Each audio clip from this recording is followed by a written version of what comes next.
Stop scrolling. I know exactly what you're doing. You're looking for a version of them that no longer exists. You're staring at an old photo, searching for the eyes of the person who once made you feel like the only human being on earth. And then you look at the person currently sleeping in the other room, or the person who hasn't texted you back in 3 days, and your brain is breaking. You feel like you're losing your mind because you are trying to reconcile a saint with a monster. But here's the 3 a.m. truth they don't want you to know. You aren't crazy. You are under a spell.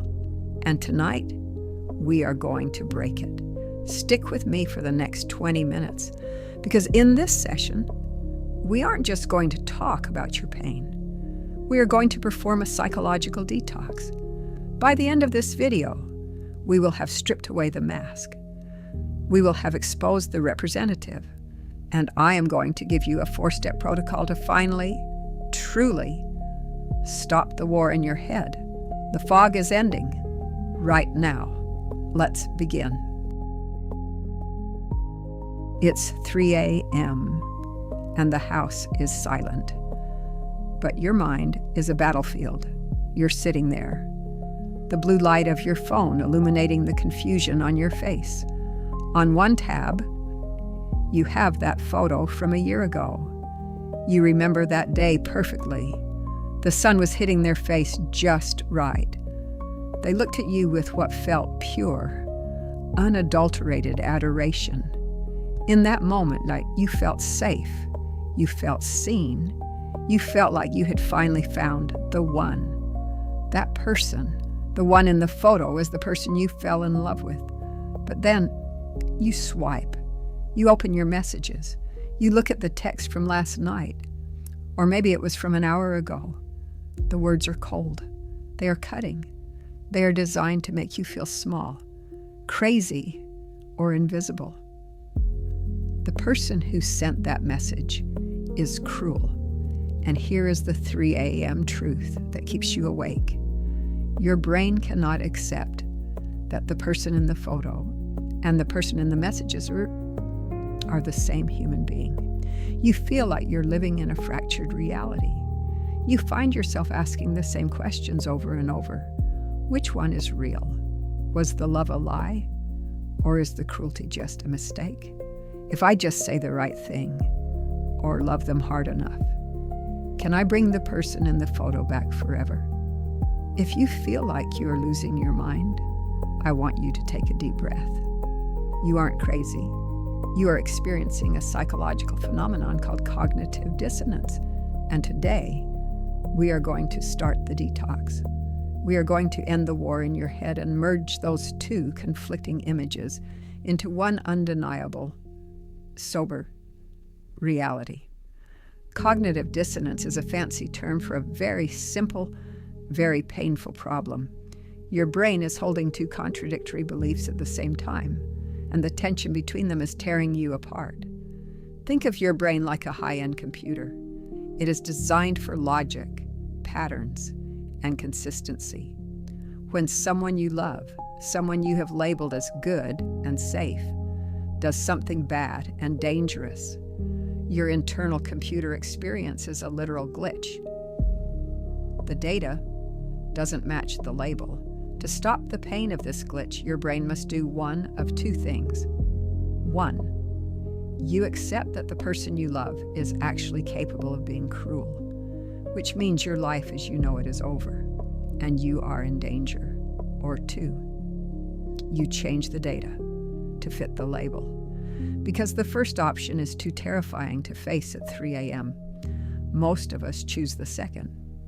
We start editing the reality. We say, they only said that because they had a hard day. We say, they didn't mean it. They were just drinking. We say, I must have provoked them. We create excuses to protect the good version of them. Because if the good version dies, a part of us dies with them. But while you are busy protecting them in your head, you are leaving yourself unprotected in the real world. You are staying in a house that is on fire. because you remember how beautiful the wallpaper used to be. Why is this so hard to break? Why can't we just see the red flags and leave? It's because of intermittent reinforcement in a toxic relationship. The good version isn't there all the time, but they show up just enough to keep the hope alive. It's like a slot machine. If the machine never paid out, you'd stop playing. But because it paid out once, you keep pulling the lever, even as you lose your house, your savings, and your sanity. The good version of them is the jackpot. The bad version is the losing streak. Cognitive dissonance is the voice in your head telling you that the next pull, the next conversation, the next apology will finally be the big win that makes all the losses worth it. But here's the truth you need to hear tonight. The slot machine isn't broken. It is working exactly as it was designed. It is designed to keep you playing while it takes everything from you. The detox begins when you stop looking for the good version to return and start looking at the person who is standing in front of you right now, not the person they were in the beginning, not the person they could be if they went to therapy, not the person they are when they want something from you. The real them is the sum of all their parts, including the parts that hurt you. By the end of this session, we are going to stop the why and start the what. We are going to move from the fog of maybe into the clarity of reality. Now that we've identified the mental glitch, why not we have to look at the architecture of the lie? How did we get here? Why does it feel like you are dealing with two completely different human beings? In the corporate world, when a company wants to impress you, they don't send the CEO who's stressed and overworked. They send a representative, a professional, polished, charming person whose only job is to close the deal. In a toxic relationship, you didn't meet the real person in the first 6 months. You met their representative. This was the version of them that was designed specifically for you. They listened to your stories. They mirrored your values, and they made you feel like you were finally home. They were the good version. But here is the 3 a.m. truth. The representative wasn't a separate person. It was a performance. It was a costume. And the problem with costumes is that they are exhausting to wear. Eventually, the mask slips, the seams start to tear, and the person underneath, the one who is cold, dismissive, or cruel, starts to show through. When that happens, you don't think, oh, I was tricked. Your brain thinks, my partner is having a bad day. My partner is stressed. How do I get the representative to come back? You spend the next year, 2 years, or 10 years trying to talk to the representative. But the person answering the phone is the reality. You are trying to negotiate with a ghost. You are trying to fix a version of them that was never real to begin with. The detox starts when you realize that the good version wasn't the real them. It was just the bait. This brings us to the most dangerous filter in your brain, the filter of potential. As we've discussed before, falling in love with potential is like buying a house with no roof, because the salesman told you it's going to be a mansion one day. You're standing in the rain, freezing, but you're telling everyone, just wait until the roof is finished. It's going to be so beautiful. In a toxic relationship, you aren't living with the person who exists right now. You're living with the idea of who they could be. You tell yourself, if they just stopped drinking, or if they just healed their childhood trauma, or if they just realized how much I love them, then they would be that person from the photo again. But potential is a fantasy. It is a story you are writing to make the present moment bearable. When you look through the filter of potential, you aren't seeing your partner, you are seeing your own imagination. Cognitive dissonance thrives in the gap between reality and potential. To close that gap, You must take the filter off. You have to look at the person who is currently hurting you, currently lying to you, or currently ignoring you, and say, this is it. This is the finished product. There is no roof coming. Am I okay living in the rain forever? The hardest part of this illusion isn't just that they lied to you. It's that you started lying to yourself to keep the illusion alive. When they did something cruel, you didn't just excuse it. You buried it. You stopped telling your friends the truth because you didn't want them to judge your partner. You started keeping a secret life. In public, you were the happy couple. At 3 a.m., you were the person crying on the bathroom floor. This is where the self-betrayal happens. You started choosing the good version of them over the safe version of yourself. You traded your intuition for their approval. You told your gut to be quiet so you could keep believing in the representative. The two-person illusion is a cage made of hope. You think that if you can just solve the puzzle of why they changed, you can solve the pain. But they didn't change. They just stopped performing. The person who is hurting you right now isn't lost or confused. They are showing you exactly who they are when they no longer feel the need to win you over. They are the person who is comfortable seeing you cry. They are the person who is comfortable lying to your face. They are the person who chose their own ego over your heart. And that person, the one who is doing those things right now, is the only person you are actually in a relationship with. The representative is gone. They aren't coming back. And the sooner you stop waiting for them at the front door, the sooner you can start walking out the back.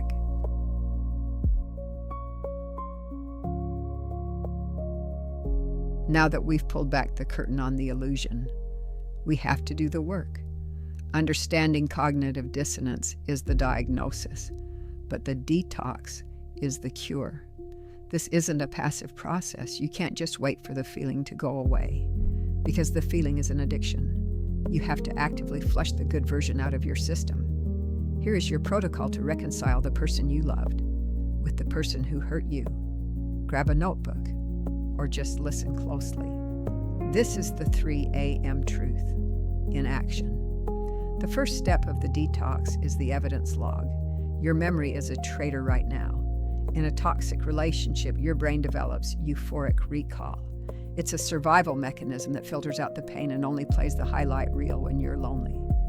To break this, you need an anchor in reality. I want you to write down 10 specific instances where they intentionally hurt you, lied to you, or dismissed your feelings. Don't use soft language. Don't say, oh no, we had a disagreement. Say, they called me a name and walked out while I was crying. Write down the cold, hard facts. No buts. No because they were tired. Just the action. This log is your medicine. Every time your brain tries to show you that photo from a year ago, the one where they look so kind, I want you to open this log and read it. You have to force your brain to look at the bad version every single time it tries to romanticize the good version. You are training your mind to stop the editing process and see the whole picture. Step 2, you must stop the why search when we are hurt. We become detectives. We spend hours talking to friends, searching the internet, or laying awake asking, well, why did they do it? Why would they throw away what we had? Why aren't they sorry? Here is the 3 a.m. truth. The why is a tether. As long as you are searching for their motivations, you are staying connected to their mind. You are trying to find logic in a place where there is only dysfunction. To detox, you must move from why to what. They lied. They cheated. They ignored you. That is the what. The what is all the closure you will ever get. You don't need a confession from them to know that you are hurting. Their behavior is the only explanation you need. When you stop asking why, you stop giving them power over your narrative. You reclaim your own reality. This next part is the hardest. It's called radical integration. Most people spend their lives trying to split their partner into two people, the good version, who they love, and the bad version, who they hate. They think if they can just kill the bad version, they can keep the good one. But you cannot perform surgery on a soul. You have to accept that the hand that held yours with such tenderness is the exact same hand that hit the send button on that cruel text. They are not two people. They are one person who is capable of both. If you went to a restaurant and they served you a beautiful 5-star meal, but told you it contained 1% arsenic, would you say, well, the other 99% is delicious? No. You would recognize that the meal is poison. A person who is 90% kind and 10% cruel is not a good person with a flaw. They are a person whose character allows for cruelty. Integration means looking at the person who hurt you and saying, the kindness was real, but the cruelty was real too. And because both are true, this person is not safe for me. The final step in the protocol is the potential funeral. You aren't just losing a partner. You are losing a future that you spent months or years building in your mind. You have to mourn the person they could have been as if they actually died. Because in reality, that person never existed. That version of them was a co-production between their mask and your imagination. You need to allow yourself to grieve the loss of the dream. Cry for the house you'll never buy together. Cry for the life you thought you were going to have. But as you cry, remind yourself, I am mourning a ghost. You cannot detox from someone you are still trying to save. You have to let the potential version go so that you can finally deal with the reality version. The funeral isn't for them, it's for the lie you were told. And once that lie is buried, you can finally start to breathe again.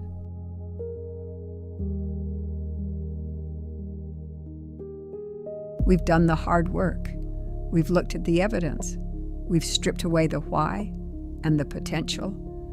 But now we have to deal with the silence, because once the war in your head stops, it can feel incredibly lonely. This is the part of the detox that most people don't talk about. You expect to feel relieved, but instead, you feel like you're at a funeral. And in a way, you are.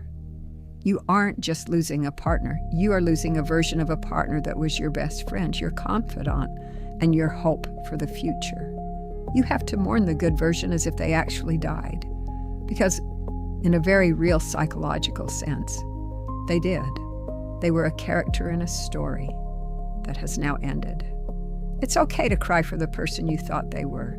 It's okay to miss the way they made you feel when they were wearing the mask.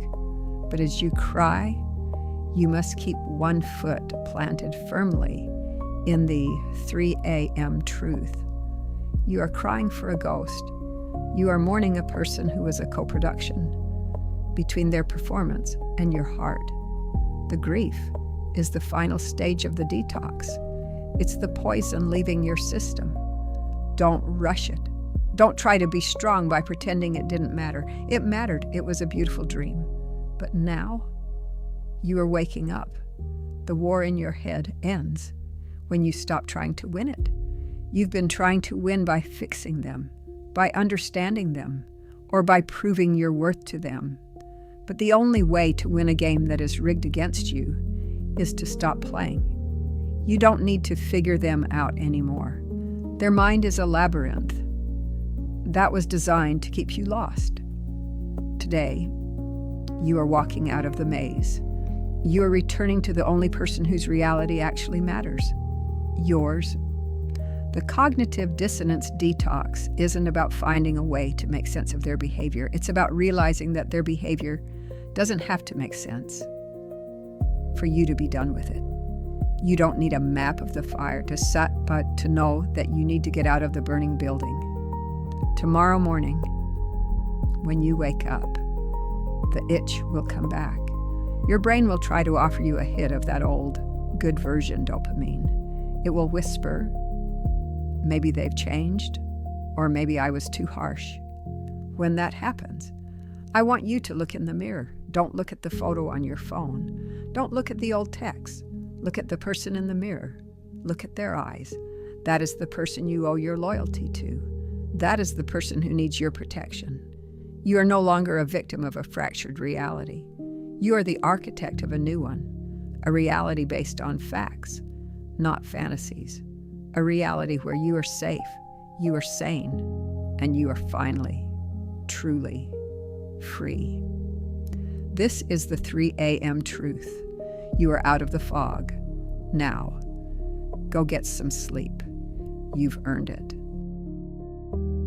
If you found a piece of your truth here tonight, if you felt a little less alone in the silence, please like the video. It helps the algorithm find others who are still lost in the fog. And if you're ready to keep choosing reality over the performance, subscribe. We're rebuilding here, one truth at a time. You don't have to face the 3 a.m. silence alone.